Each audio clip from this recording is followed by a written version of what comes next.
Divine. Ayan yung itsura niya. Ang cute nila. Ayan. Sige. Isabit mo na. Ako na yung iba. Ayan na yung iba. Sabit na natin. Ay, nalaglag. Wala na, hindi mo sila mahalata agad. Kasi nga, nagka-camouflage sila. Shoo. Sige, alis na kayo.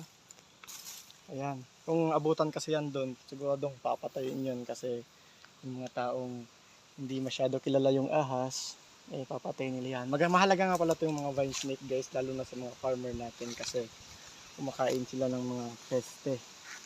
Sana yung iba. Yun. Sige, shoo. Ayun na yung 5. Asan yung iba? Wala na agad. Ang hirap niyan tingnan kasi kulay green talaga sila, parang tangkay.